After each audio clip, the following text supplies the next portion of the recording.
Thomas woke before dawn, as always. The air outside was cold and sharp, brushing against the wooden walls of the farmhouse like an old memory refusing to fade. He poured himself a cup of coffee, the silence inside matching the quiet fields outside. Through the frost-covered window, he watched the snow settle lightly on the bare branches. It was winter in Wyoming, and everything felt suspended in time, including Thomas, at 63. His days moved in slow motion, each one identical to the last, each one stitched with the echo of something missing. The house creaked as it adjusted to the cold. Thomas moved slowly through the rooms, his boots thudding on the wooden floor. The kitchen smelled of coffee and dust, like a museum of a life once lived. Photographs hung crookedly on the walls, most of them untouched since his wife Anna passed. 7 years ago, he kept her favorite coat on the hook near the door. He told himself it was for practical reasons, but deep down, it was her silence that had stayed with him, woven into the fabric of the house. After breakfast, he went outside to check on the fence. The snow had eased during the night, but the land stretched out in white stillness.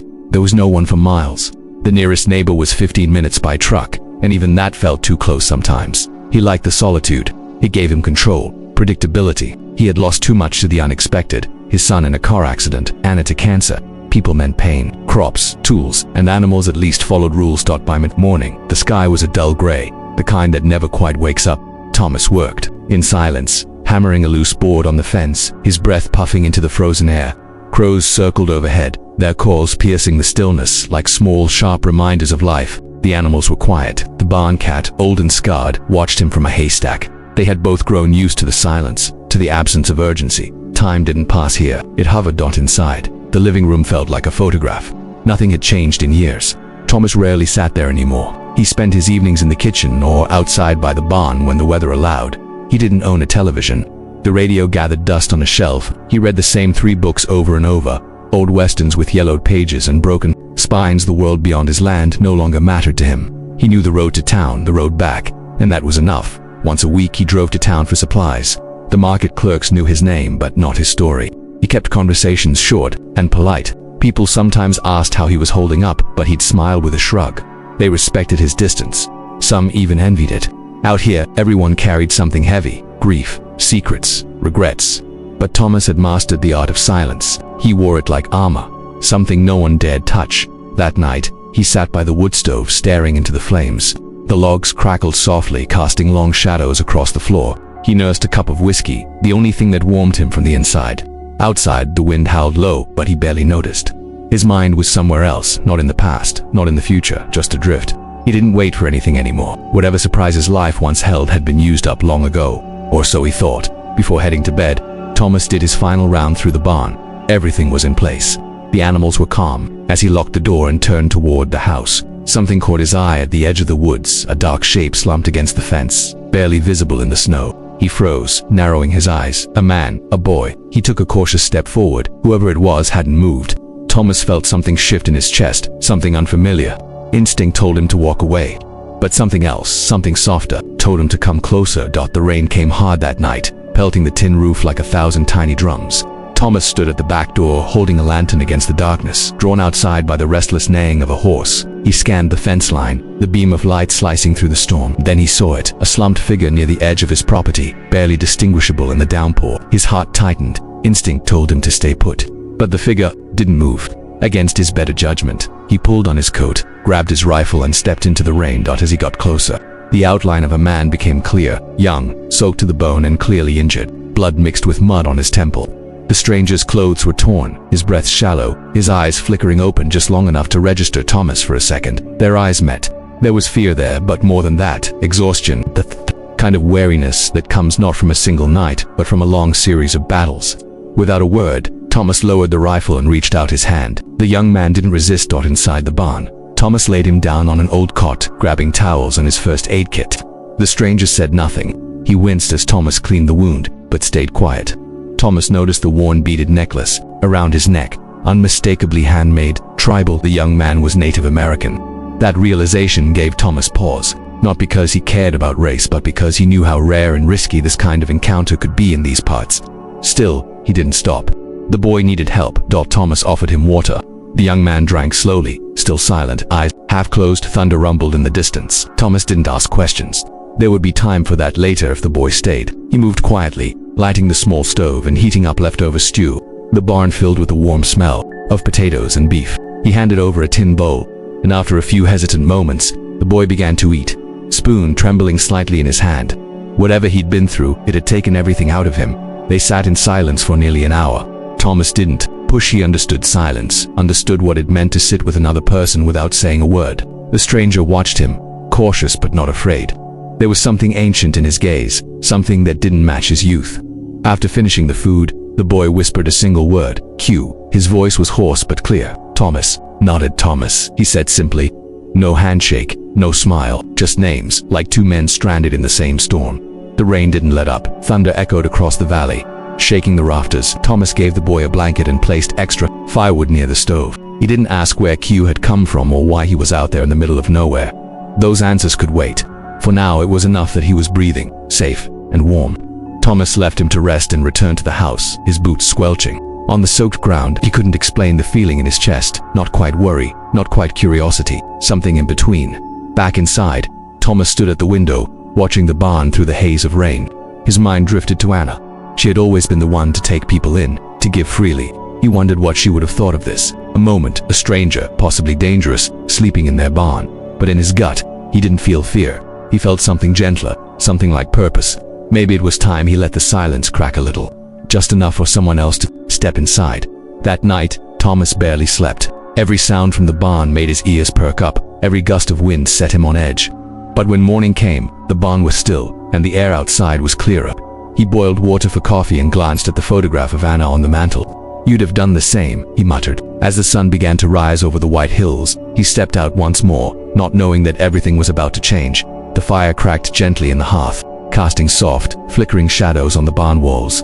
Thomas sat on an overturned crate, watching the flames dance, while Q lay wrapped in a thick quilt just a few feet away. The warmth had finally returned to his skin, and his breathing was steadier. Neither man spoke at first. The quiet wasn't awkward. It felt like both of them understood that silence, in this moment, was safer than words. The wind outside had died down, and inside, only the fire spoke. Thomas took a sip of coffee from a dented metal mug, the bitter taste grounding him. He looked over at Q, whose eyes were open now, reflecting the firelight. The boy sat up slowly, shifting his weight with care. A long silence passed before Thomas broke it with a low, steady voice. "You got a name?" Q nodded. "Q," he said simply, his voice still rough. Thomas gave a small nod in return. No questions followed. No curiosity pressed. Just two names now known to each other. Time moved differently in that barn. Without clocks or conversation, the evening unfolded in small movements. The adding of firewood, the occasional sip from a cup, the distant howl of a coyote. Eventually Q spoke again, in a voice barely above a whisper. "Arapaho," he tapped his chest. Thomas nodded again, this time with something like recognition. He knew the tribe, had heard the name growing up. He didn't pretend to know the stories, but he understood enough to respect them. After a while, Q motioned to his shoulder where Thomas had bandaged a deep-cut hunters. He said, "Trespassing shot at me." His voice carried no anger, only exhaustion. Thomas felt his jaw tighten. He had his own opinions about the weekend hunters who flooded the area each season. Some respectful, most not. But now wasn't the time for speeches. He simply said, "They come too far. Think they own the land." Q looked at him, and for the first time, a flicker of agreement passed between them. The fire burned lower, but the warmth between them had grown. Thomas found himself surprised by how natural the silence felt. With most people, quiet made him itch. With Q, it felt different, like the two of them had skipped over the need for explanations. Their lives had both been shaped by loss and isolation, and something unspoken in that shared experience created a bridge. It didn't need words, it just needed presence. Q reached into his coat and pulled out a small carved pendant, a bear shaped from stone. He placed it carefully on the wooden floor between them. Thomas stared at it, unsure what to say. Q didn't explain. He didn't need to. The gesture was enough, a sign of thanks, or maybe trust. Thomas nodded once more and left it untouched. Respect, he thought. That's what this is. Not gratitude, not obligation. Just respect. As the night deepened, Thomas stood and threw another log into the fire. Sparks leapt into the air like tiny stars. Q watched them with tired eyes, the flicker of pain still there, but softened now by warmth and safety. Thomas looked down at him. "You're safe here," he said. It wasn't much, but it was more than he'd said to anyone in years. Q didn't respond, but the small nod he gave was all the answer Thomas needed. They settled in for the night. Thomas in his old armchair pulled from storage, Q curled up on the cot. The fire burned low, but it didn't go out. Neither did the strange sense that something had shifted, not just in the barn, but in both of them. A stranger had crossed Thomas's fence, and something else had crossed the walls he'd built around himself. In that quiet barn, surrounded by snow and shadows, two men who had every reason to fear the world simply chose not to fear each other. Thomas woke to sounds he hadn't heard in years, not birds or wind or cattle, but movement, rhythmic, purposeful movement, hammers striking wood, feet crunching over gravel, voices low, steady, unfamiliar. He sat up slowly, confused. It was early, the kind of morning where the frost still clung to the windows. The sun had barely crept over the horizon. Pulling on his boots, he stepped onto the porch, bracing against the chill. What he saw made him freeze mid-step. Across the field, just beyond the barn, a group of people worked in silence. Men and women, young and old, moved like a orchestra. They were chopping wood, digging, lifting beams, laying stones. It took Thomas a moment to understand what he was looking at, a structure taking form, rising from the ground with astonishing speed. It wasn't just activity, it was intention. The shape was unmistakable. They were building a house. His first instinct was disbelief, then confusion, then something softer, something like a awe. Q stood among them, upright and alert, a blanket draped around his shoulders. He noticed Thomas and gave a small nod, not of greeting, but acknowledgement. This was no accident. This was planned. Thomas took a few slow steps forward, drawn by the quiet determination in the air. No one shouted, no one gave orders, and yet every person seemed to know exactly what to do. Wood beams were hoisted on shoulders. Stones were laid with precision. Children passed tools to elders. The pace was swift but unhurried, respectful, almost ceremonial. Thomas recognized some of the patterns in the carvings, the woven fabrics tied to beams. Arapaho traditions were being honored in every nail, every joint, but it wasn't for them, it was for him. A thank you, expressed not in words but in labor. A house, a gift. He didn't know what to do with his hands. He stood awkwardly near the fence, unsure if he should help, if he should speak, if he should simply watch. Eventually a woman passed him carrying a bundle of straw. She smiled faintly, not stopping. Another man nodded as he walked by with timber. It was clear this wasn't about involving Thomas in the work. This was about offering something to him without obligation. Gratitude, carried by hands. By midday, the frame of the house stood tall.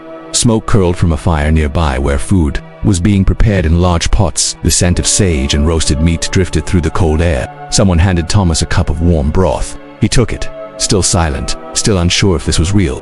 The warmth seeped into his fingers, and with it came a wave of emotion he hadn't expected. Not joy, not sadness, but a quiet, humbling peace. As the sun reached its peak, Thomas finally approached Q. Why? He asked, voice rough. Q looked at him, his face calm. You opened your home, he said simply. Now we open ours. He gestured toward the house. You don't live alone anymore. It wasn't a question. It wasn't even an offer. It was a statement of fact.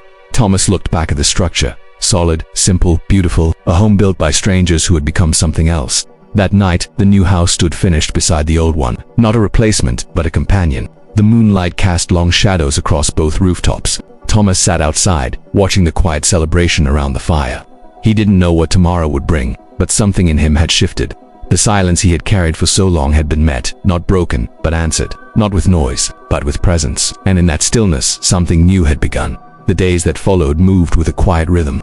The tribe did not leave after building the house. Instead, they stayed not as guests but as neighbors. Tents were set up beyond the trees. Fires burned low through the evenings. Songs in a language Thomas didn't know floated on the wind, soft and steady like the rustling of leaves. He found himself listening without needing to understand. The presence of others no longer unsettled him. It grounded him. For the first time in years, his land was alive with more than just memories. Among the visitors was a woman named Aina, older than most, her silver hair braided down her back. She moved slowly but deliberately, her eyes always watchful, her words carefully chosen. Thomas first noticed her watching the sunrise one morning, standing still at the edge of the hill. Her presence wasn't imposing, it was grounding, like an old oak rooted deep into the earth. She seemed to notice everything without ever needing to speak. One morning he offered her coffee. She accepted it with a slight smile. Their conversations began in pieces, simple greetings, shared silence, the occasional remark about the weather. But slowly, something deeper emerged. Ayana spoke not to fill space, but to open it. She told stories of her childhood, of winds that carried messages, of dreams that taught patience. The land speaks, she said once, tapping her chest. You just have to get quiet enough to listen. Thomas didn't respond, but the words stayed with him long after the conversation ended. She spoke of belonging not to a place, but to people, to rhythm, to something unseen yet always present. The land remembers kindness, she told him, and it never forgets who listens to it. Thomas had no answer to that, but as they walked together around the property, he began to see his own home through her eyes, not as a prison of silence, but as a place waiting to be reawakened. The fields weren't empty, they were patient. Like him. One afternoon I sat with him outside the new house. The The wind tugged gently at the grass. "You thought you were alone," she said. "But you're part of a story, you always were. You just stopped telling it." Thomas didn't know if she meant his story, Anna's, or something greater, maybe all three, but he felt her words land somewhere deep. For so long, he had let grief define him. Now, something else was trying to take root, a quiet sense of belonging he hadn't allowed himself to feel. He asked her once why they had come, why they built the house, stayed on the land, shared their food and stories. She looked at him for a long moment before answering. "Because you listened when it mattered, and you opened a door no one else would."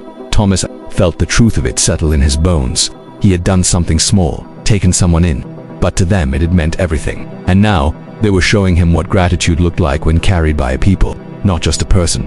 The sun dipped low over the hills and the fire crackled between them. Children's laughter echoed in the distance. Thomas closed his eyes for a moment and felt the breeze brush across his face. It carried more than air, it carried the feeling of being seen, not for what he had lost, but for who he still was. He didn't speak, didn't need to. Ayana seemed to understand. They shared the silence like old friends who had nothing left to prove.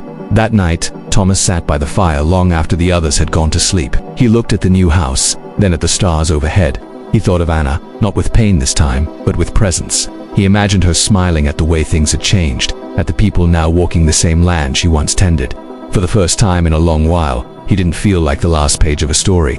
He felt like the beginning of one. While clearing the attic, Thomas uncovered a dusty wooden box tucked beneath old blankets. Inside, among faded photographs and forgotten trinkets, lay an envelope yellowed with age. His hands trembled slightly as he pulled out a folded letter, Anna's handwriting still elegant despite the years. The paper was fragile, edges burnt, as if it had narrowly escaped fire. He unfolded it carefully, reading words he had never known existed. The letter spoke of hope, forgiveness, and a deep yearning to open their home to strangers, to those broken and wandering. It was a plea for kindness, a testament to a heart that had never stopped caring. Thomas sank into a creaking chair, the letter resting heavy in his hands.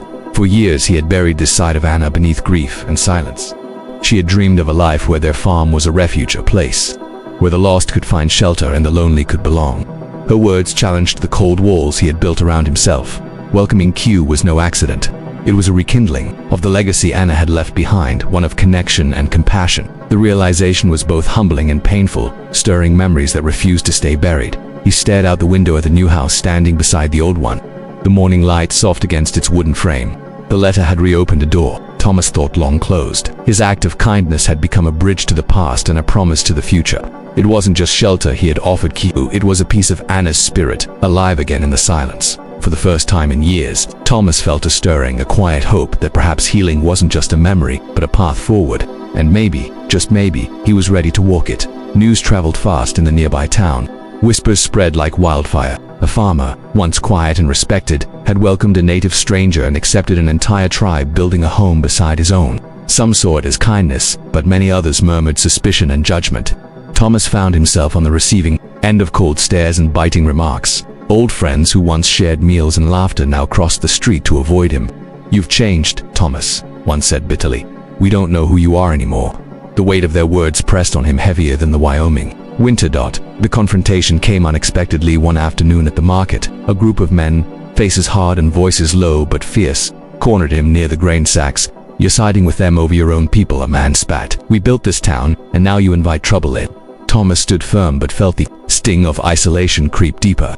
These were the people who had shaped his youth, who had shared the long winters and dry summers. Now, their rejection was a harsh reminder of how thin the line was between belonging and exile. Inside, a battle raged between the comfort of acceptance and the truth he now carried. At night, Thomas wrestled with himself. The silence of his farmhouse felt colder than ever, the walls echoing with memories of simpler times. Yet, when he thought of the tribe of Kiu and the new home beside his own, he felt a flicker of something stronger than fear.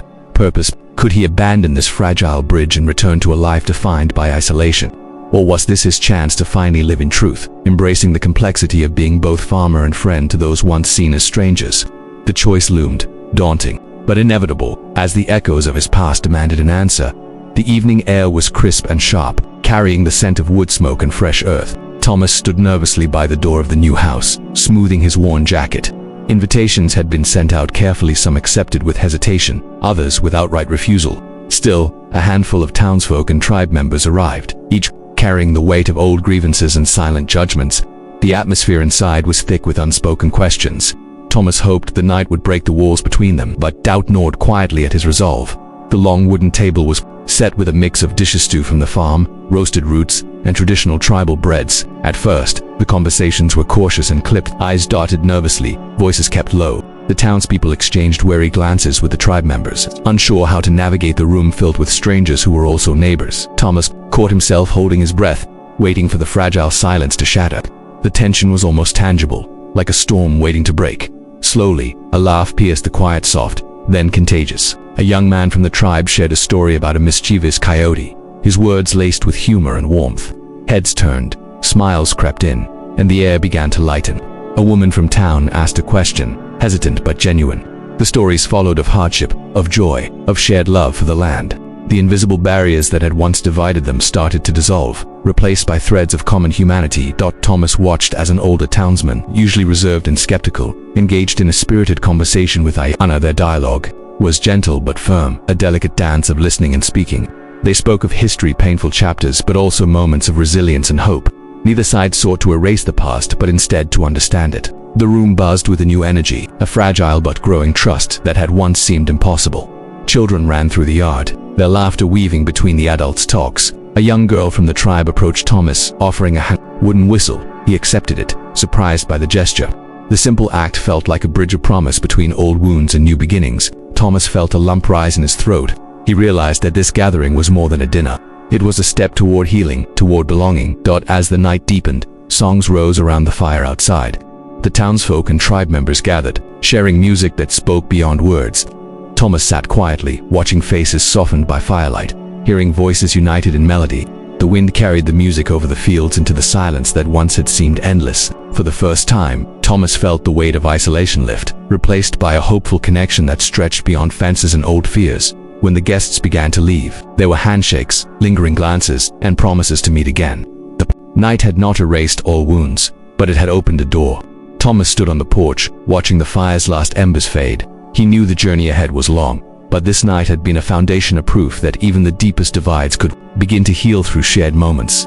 Returning inside, Thomas felt a quiet peace settle over him. The house, once just wood and nails, now held a story of its own. It was a testament to change, to courage, and to the power of simple acts of kindness. He sat down by the window, the faint sounds of night drifting through the cracks. For the first time in a long time, he believed that together they could build something lasting. Not just houses, but trust, community, and hope. The new house quickly became more than just a shelter. It was a gathering place. Mornings filled with laughter echoed through the rooms as children from the tribe came to learn alongside Thomas. They gathered around the worn wooden table, their curious eyes wide as he showed them how to plant seeds and tend the soil. The lessons were simple but carried weight: patience, care, and respect for the land. Thomas found himself teaching not just farming, but stories of resilience and hope, handed down from his own past. Q was often at his side, moving with a quiet confidence that had grown over the weeks. Together they worked the fields, their hands steady and sure. The silence that once felt heavy between them had transformed into a shared language. They didn't always need words to communicate. A glance or a nod said enough. The boy who had arrived bruised and weary now walked with strength and purpose, embodying the spirit of his ancestors and the promise of a new beginning. Visitors came, often tribe elders, neighbors from town, curious children. Each person brought their own stories, weaving a tapestry of lives intertwined by the land and by choice. Around evening fires, Thomas listened more than he spoke, learning songs and legends he had never heard before.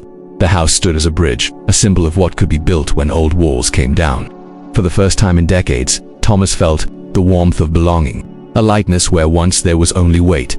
The days passed in steady rhythms, planting, harvesting, sharing meals, and moments of quiet reflection. Thomas watched as the children played among the fields, their laughter rising like birdsong. He thought of Anna often, wondering what she would say to see this transformation. He imagined her smiling, proud that the kindness she had hoped for was blooming here. The silence he once carried like a shroud was now filled with life, with hope, with community. Sometimes, as the sun dipped low, Thomas would sit with Q on the porch steps. They watched the sky shift colors, fiery oranges fading to gentle purples and deep blues. Words weren't necessary. The silence between them was comfortable, meaningful. It spoke of journeys taken and new paths forged. The world outside might still be uncertain, but here, in this moment, everything felt right. The silence had changed. It was no longer empty. It was full. Thomas found himself opening up in ways he hadn't imagined. He shared stories of his youth, his losses, and the quiet lessons learned over years alone. Q listened with an attentiveness that surprised him. They exchanged memories, some spoken, others held in the spaces between words. This sharing wove a new fabric, one threaded with respect and understanding. Their lives, once parallel and separate, had converged to create something stronger. Neighbors from town began stopping by more often, bringing food or tools, offering smiles and conversation. The fear and suspicion that once shadowed Thomas's days softened, replaced by cautious friendship. Barriers fell not overnight, but with steady persistence.